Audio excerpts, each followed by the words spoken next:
Sempre que eu vou fazer comentários sobre esses filmes baseados em clássicos da Disney, eu tenho uma sensação de déjà vu, e não é só uma sensação. De fato, muitas das coisas que eu vou falar aqui, certamente eu já falei, sobretudo naquela fase ali de 2017 para 2019, que foi uma época de overdose desses filmes, né? Se não me engano, 4 filmes lançados só em 2019 foram reimaginações de clássicos da Disney, isso no cinema, né? Fora uma outra versão que saiu diretamente no streaming. E é um cálculo que bate, porque se você para pensar, o último filme dentro do segmento infantil que a Disney, Pixar, enfim, conseguiu emplacar foi o Viva! A Vida é uma Festa, de 2017, que eu acho um bom filme, mas que, independente do que eu acho, gerou realmente uma comoção na bilheteria, na cultura pop, nas avaliações de modo geral, que de lá pra cá eu não tô lembrando agora de nenhum filme que conseguiu, né? De nenhum filme original, nenhum material novo, né? A expectativa é sempre em torno das continuações, das refilmagens e das reimaginações. O que me traz, logicamente, ao A Pequena Sereia, que é essa nova versão do filme de 1989 e que é dirigido pelo Rob Marshall. Eu comentei um pouco sobre o filme quando eu assisti na cabine de imprensa na semana passada, e eu comentei no Instagram e no Twitter as primeiras reações. Eu vou colocar aqui as redes sociais na descrição do vídeo para quem quiser me acompanhar por lá, né? Mas eu não podia entregar muita coisa sobre o filme, então só agora que eu vou entrar em mais detalhes sobre ele. Então, antes de entrar em detalhes, antes de falar sobre A Pequena Sereia, eu vou pedir aqui para você que ainda não segue o canal, se inscreva aqui embaixo no botão de inscreva-se, deixa o like aí embaixo também, porque isso ajuda muito o canal a crescer e o YouTube a recomendar o vídeo para outras pessoas. E lógico, deixa o sininho das notificações ativado, porque só assim você vai ser notificado quando a gente postar vídeos novos aqui. Não custa nada lembrar nesse vídeo que A Pequena Sereia de 89 gerou alguns dos maiores clássicos que a gente tem na Disney, né, dos anos 90, porque ele fez parte de um período de renascimento da animação 2D, e aí, em consequência disso, você tem filmes como Aladdin, A Bela e a Fera, O Rei Leão e outros mais dos anos 90, que inclusive foram, já a essa altura, quase todos readaptados e com sucessos monstruosos. Esses que eu citei, por exemplo, fizeram aí mais de 1 bilhão na bilheteria, e tudo indica que A Pequena Sereia, esse novo agora, tem tudo para chegar perto disso, né? Não necessariamente os mesmos números, mas é certamente uma das maiores apostas do estúdio desse último momento agora, dessa fase. Eu particularmente acho que o resultado final de tudo aqui é profundamente irregular e está pendendo para o resultado negativo de alguns desses filmes lançados até o momento. E explico por quê. Eu compararia esse A Pequena Sereia, na verdade, ao Rei Leão do Jon Favreau, né, o filme de 2019, que é um filme que eu não acho nem de todo ruim, quanto muita gente achou naquela época, mas que definitivamente tem no principal problema dele, na principal limitação, o fato de parecer o tempo inteiro uma reprodução em formato Discovery Channel, né, daquilo que todo mundo já viu. Portanto, que exige mais de você enquanto carga emotiva, né, enquanto memória afetiva do projeto, do que o que ele propriamente tem a oferecer. Embora, na minha opinião, tenha até algumas coisas interessantes na forma ali, e embora também a computação gráfica tenha atingido um nível absolutamente espetacular naquele filme, mesmo que a serviço de uma dramaturgia oca, né, no final das contas.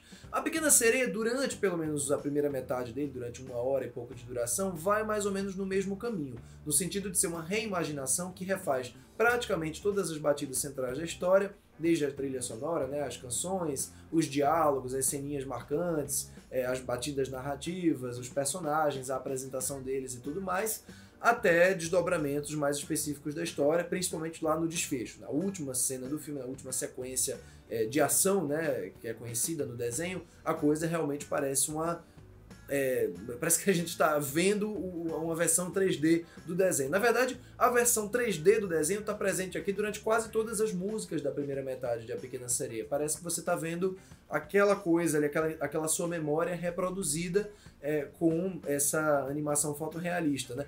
Essa coisa do fotorrealismo foi muito criticada no Rei Leão, e aqui eu acho que vai ser alvo de crítica também. Por outro lado, em defesa do Rob Marshall e do que ele faz na Pequena Sereia, eu acho que existe pelo menos um abraço maior à fantasia aqui. Até porque a gente está falando de sereias e de gente falando debaixo d'água, então não existe nenhum tipo de... não existe uma tentativa de realismo como existia no Rei Leão. Ali realmente a verossimilhança imperava ou tentava imperar de alguma maneira. Aqui nesse filme definitivamente não tem nada de verossímil, nem ele tenta fazer existir, né, essa verossimilhança. O que é uma vantagem para ele. Ele fica muito mais aberto à fantasia, muito mais aberto às cores e à música, e consequentemente fica um filme um pouco mais...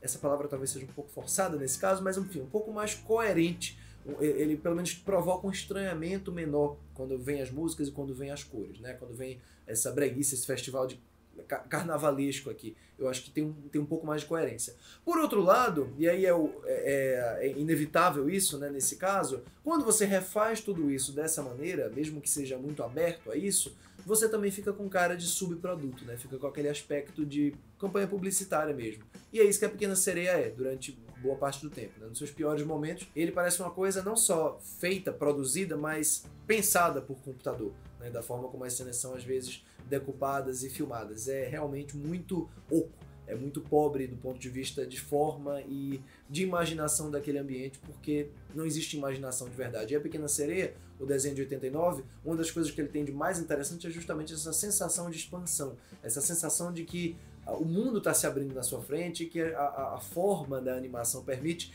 essas brincadeiras, essas possibilidades gráficas que esse filme está longe de tentar explorar. Esse não, na verdade, é óbvio que isso não é uma exclusividade da Pequena Sereia, isso é um problema que abrange vários desses outros projetos da Disney, mas que está presente aqui dessa maneira. Felizmente, do meio para o fim, eu posso dizer com convicção que o filme melhora um bocado. Ele melhora principalmente porque o elenco tem uma química legal, tem uma sintonia bacana e tem uma ingenuidade que me soa, pelo menos, muito mais autêntica do que em alguns desses casos recentes. Eu acho que, por exemplo, A Bela e a Fera, do Bill Condon, é um dos que funcionam melhor nesse ponto, porque ele tem uma cara de Broadway, ele tem realmente uma estética, uma lógica teatral que cabe ainda dentro daquele contexto e que tem tudo a ver com a trama da Bela e a Fera. No caso de A Pequena Sereia, não tem essa lógica teatral, mas tem uma lógica de desenho e de uma coisa mais ingênua, de uma coisa mais doce, mais boba mesmo, né, em que o conflito, em que enfim, o peso maior da trama não se faz tão presente e que a coisa é muito mais ingênua, muito mais inocente. E isso pra mim fica muito claro nas interpretações da Hale Bailey e do Jonah Hauer-King, que estão muito bem, assim, dentro do que eles podem fazer aqui, eles estão muito bem. Ele, particularmente, tem uma tranquilidade, tem uma ingenuidade mesmo que eu acho que funciona. Acho que ele me convence muito bem como príncipe, e o filme tem algumas cenas adicionais, né, com eles dois que eu acho que fazem bem a história.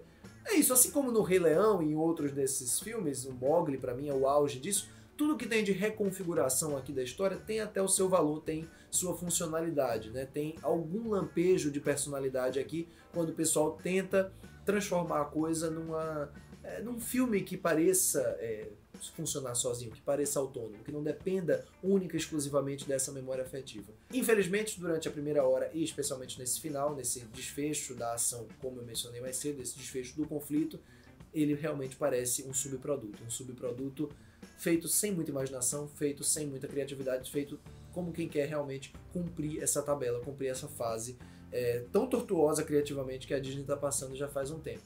Então, assim, definitivamente é um filme que vai agradar, que vai emocionar muita gente em determinado momento chave, mas eu garanto que isso não é propriamente pelo que o Rob Marshall está fazendo aqui. É muito mais pelo que você está carregando com você para a tela. É por isso então que na minha cotação A Pequena Sereia fica com 2,5 estrelas. E é isso, pessoal, espero que vocês tenham curtido essa crítica, e se você que está assistindo agora de fato curtiu, comente aqui embaixo o que você achou, tanto da crítica quanto do filme, se você vai assistir, se não vai assistir, se tem curiosidade de assistir, se gostou, se não gostou. Um abraço para todos e até a próxima. Tchau, tchau.